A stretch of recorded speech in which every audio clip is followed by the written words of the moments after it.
Oi,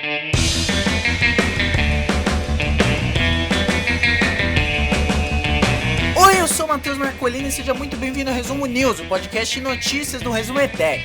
Nesse podcast eu comento as notícias mais legais de passar pra vocês no dia de hoje, dia 15 de julho de 2020. Vamos lá!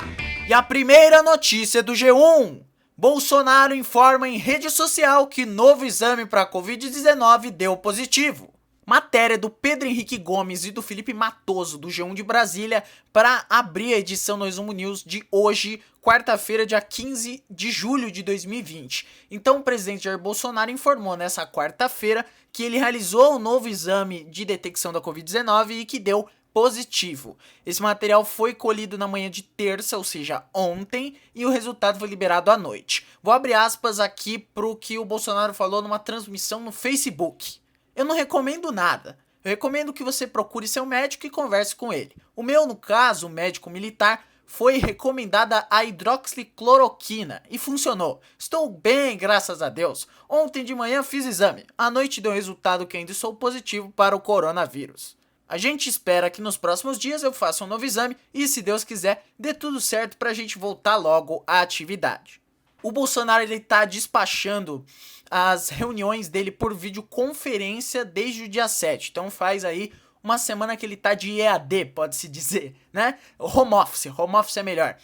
Nessa quarta-feira, o presidente inclusive participou remotamente da cerimônia de sanção do novo marco do saneamento básico. E apesar da recomendação de isolamento total, que é válida para todo e qualquer paciente de coronavírus no Brasil, o presidente tem sido visto com frequência aí em passeios pelo Palácio da Alvorada ao lado dos seguranças dele. Inclusive nessa última quinta-feira, né, o Bolsonaro recebeu na residência oficial dele o ministro do Gabinete de Segurança Institucional, o Augusto Heleno, e os dois se cumprimentaram com um aperto de mão. Em nota após o anúncio do Bolsonaro, a Secretaria de Comunicação, a SECOM, afirmou que o presidente permanece do Palácio da Alvorada residência oficial e continua sendo acompanhado pela equipe médica da Presidência da República. Nesse texto aí não se fala em isolamento.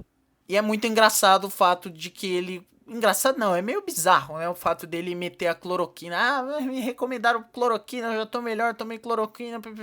Sendo que obviamente não tem um estudo que comprove que a cloroquina adianta pra alguma coisa, né? Então quais serão os interesses do Bolsonaro nisso aí? Não vou falar, porque eu não quero tomar processo. A próxima notícia também é do G1. Moraes libera acesso da Polícia Federal a dados de investigação do Facebook que derrubou contas ligadas ao gabinete de Bolsonaro.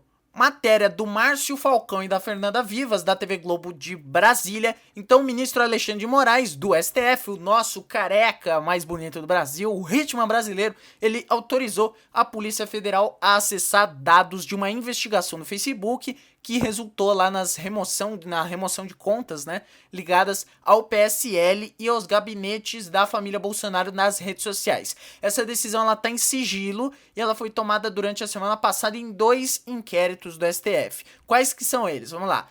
O que apura a organização e financiamento de atos antidemocráticos e também o que investiga ataques a ministros da corte e disseminação de notícias falsas contra o STF. Procurado, o Facebook disse que não vai se manifestar aí, no caso, a Rede Globo. O Facebook ele tirou do ar 35 contas, 14 páginas e um grupo do Facebook, além de 38 contas no Instagram. E o Facebook, que é responsável pelas 2 redes sociais, disse que identificou aí perfis falsos e com um comportamento inautêntico, entre aspas aí, né?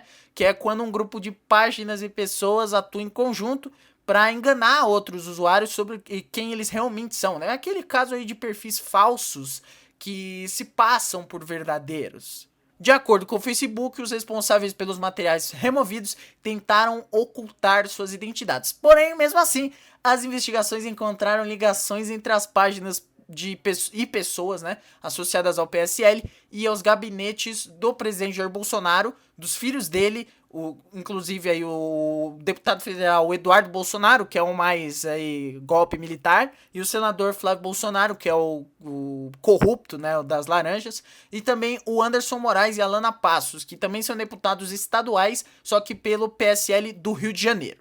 A empresa não divulgou a relação dos perfis e de grupos removidos, mas em imagens que usou como exemplo dos conteúdos derrubados, dá pra você ver que tem páginas no Facebook como Jogo Político e Bolsonaro News. E segundo ainda o Facebook, os conteúdos publicados eram sobre notícias e eventos locais, incluindo política, eleições, memes políticos, críticas à oposição, obviamente. Organizações de mídia e jornalista também tinham algumas críticas a eles, e também sobre a nova pandemia de coronavírus. E ainda de acordo com o Facebook, para finalizar essa parte, o grupo ele usava uma combinação de contas duplicadas e contas falsas para evitar a aplicação de notícias, a aplicação de políticas da plataforma, políticas aí evitando os fakes. Então, tipo, eles usavam contas duplicadas porque aí se caiu uma usa a outra. É todo um negócio meio complexo. A próxima notícia também é do G1. Bolsonaro diz que Pazuello é predestinado e que exército se orgulha desse nobre soldado. Então o presidente Jair Bolsonaro usou as redes sociais dele nessa quarta-feira, dia 15, para elogiar o general do exército e o ministro interino da saúde, o Eduardo Pazuello.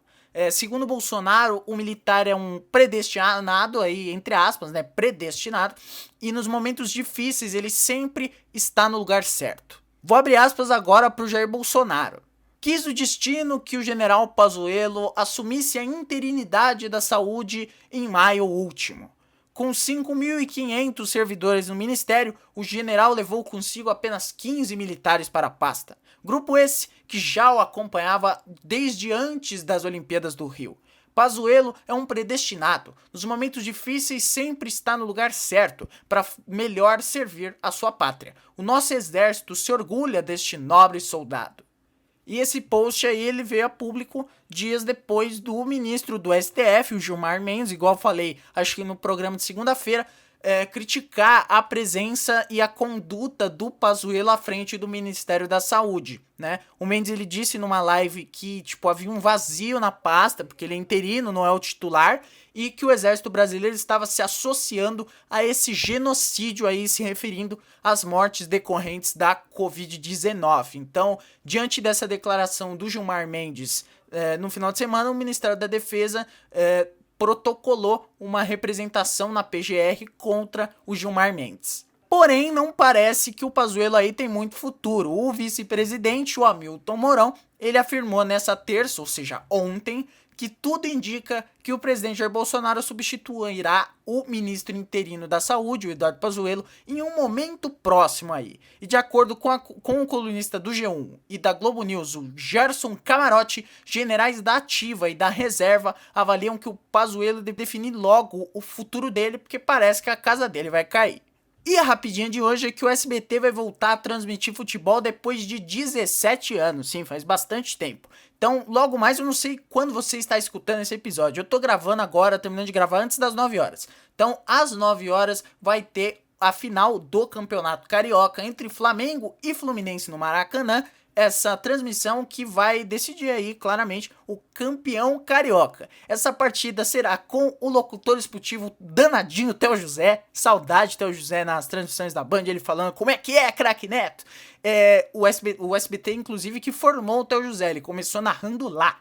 E teremos dois atletas para comentar essa transmissão, que serão o ex-lateral Atirson e o polêmico comentarista Carlos Alberto, não o da Praça é Nossa. O ex-jogador que jogou no Vasco, jogou no Corinthians, jogou no Porto, enfim. Então vamos ver aí como é que vai ser essa transmissão do SBT.